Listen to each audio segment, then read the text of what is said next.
आज हम लोग लॉज ऑफ एक्सपोनेंट्स के बारे में सीखेंगे। मान लीजिए 2 टू द पावर 3 है और 2 टू द पावर 4 है, और अगर दोनों को मल्टीप्लाई करना होगा तो यानी 2 को हमें 7 पर मल्टीप्लाई करना है। तो जहाँ पर ऐसे दो नंबर्स हमें दिए जाएंगे जहाँ पर बेस हमारे सेम होते हैं, तो उस केस में हम लोग बेस को सेम रखते हैं और जो भी पावर्स है उसको ऐड कर लेते हैं, फिर उसको बेस को सेम रखते हैं, पावर्स को ऐड करने के बाद जो आंसर मिलता है उसको लिखते हैं। तो जैसे 2 to the power 3 into 2 to the power 4, ये 2 to the power 3 plus 4 equal to 2 to the power 7 होगा।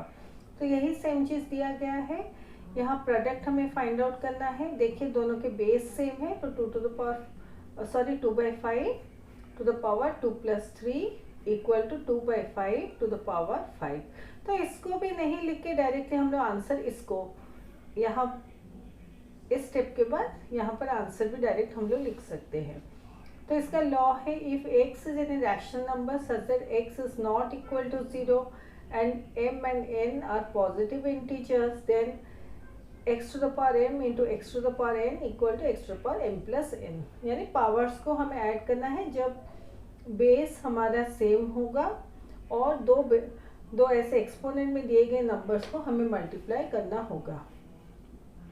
Law 1 can also be extended when the numbers in the exponential form to be multiplied are more than 2 but each has the same base।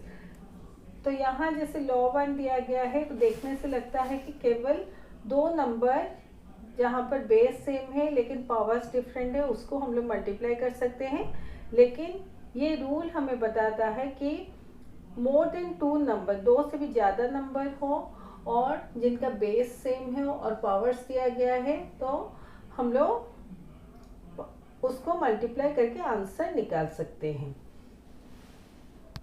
ये और एक example है। तो यहाँ 2/3 है, यहाँ पर पावर 2 है, यहाँ पर पावर 3 है, यहाँ पर कुछ पावर नहीं, तो अंडरस्टूड होगा कि इसका पावर 1 है। तो इसका आंसर होगा 2/3 to the power 2 plus 3 plus 1 equal to 2/3 to the power 2 plus 3 5 plus 1 6, 2/3 to the power 6 होगा।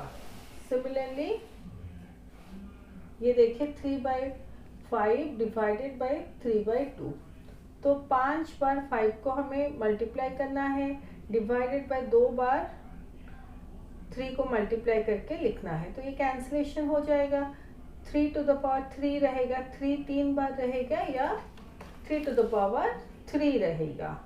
तो जब डिवीजन दिया जाता है जहाँ पर दो नंबर के बेस सेम है तो हम लोग ऐसे 3 लिखते हैं या बेस जो भी है उसको लिखते हैं और जो भी पावर्स है उसको माइनस करते हैं। तो जैसे इस केस में ऐसे होगा equal to 3 to the power 3। तो यहाँ पर भी सेम है, 2/3 टू द पावर 6 माइनस 4 करेंगे equal to 2/3 to the power 2 ऐसे। तो इसको सॉल्व करके दिया गया है, 6 बार 2/3 को लिया गया है, 4 बार नीचे डिनोमिनेटर में 2/3 को लिया गया है, तो ऐसे कैंसिलेशन हो जाएंगे, ऐसे ऐसे ऐसे ऐसे। तो 2/3 का स्क्वायर बचता है आंसर में, तो ये आंसर है। तो ऐसे नहीं करके डायरेक्टली हम लोग इसके बाद ऐसे माइनस करके डायरेक्टली ऐसे आंसर लिख सकते हैं।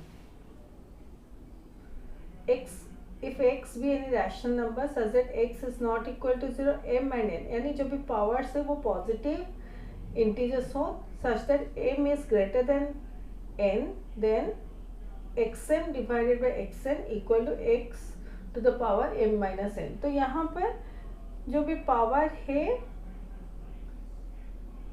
डिविडेंड का वो बड़ा होना चाहिए ताकि हम लोग ये प्रोसेस कर सकते हैं। तो ये वर्कशीट 3 के कुछ क्वेश्चन हैं, इसको मैं अभी सॉल्व करके दिखाऊंगी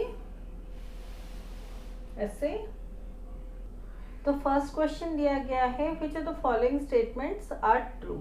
तो ये देखिए, ये +3/4 टू द पावर 3 है इंटू -3/4 टू द पावर 3, यानी दोनों के बेस हमारे डिफरेंट है।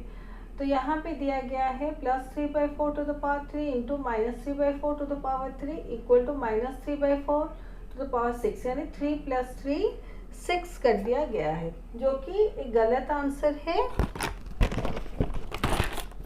क्योंकि दोनों के बेस हमारे डिफरेंट हैं, इसे ये हमारा रॉन्ग आंसर है। ओनली पावर्स को ऐड कर दिया गया है, बेस डिफरेंट है, पावर्स ऐड हुए हैं, ये गलत आंसर है। तो ये हमारा फॉल्स स्टेटमेंट है। यहाँ 4/7 to the power 5 into 4/7 to the power 3 equal to 4/7 to the power 8, ये हमारा ट्रू स्टेटमेंट है। क्योंकि दोनों के बेस सेम है इसलिए हम लोग 4/7 बेस लेंगे to the power 5 + 3 equal to 4/7 base लेंगे टू द पावर 5 + 3 8। तो ये हमारा ट्रू स्टेटमेंट है। ये बिट 3 है, दोनों के बेस हमारे सेम है और जो डिविडेंड का पावर है वो ग्रेटर देन डिविजर का पावर है, इसलिए इस केस में हम लोग बेस को सेम रखेंगे और पावर्स को माइनस करेंगे। तो इसके बाद ये स्टेप आएगा equal to -1/2 to the power 4 - 3 equal to -1/2 to the power 1 equal to -1/2। तो यहाँ पर वही सेम आंसर दिया गया है। तो ये हमारा एक ट्रू स्टेटमेंट है। 6/7 to the power 6 divided by 6/7 to the power 0, तो दोनों के बेस सेम है, इक्वल टू 6/7 लेंगे और पावर में 6 - 0 करेंगे equal to 6/7 to the power 6। लेकिन यहाँ 6/7 टू द पावर 0 दिया गया है, तो ये हमारा फॉल्स स्टेटमेंट है। तो ये फर्स्ट क्वेश्चन को ऐसे हम लोग सॉल्व करेंगे। तो ये क्वेश्चन नंबर 1 हमारा खत्म होता है।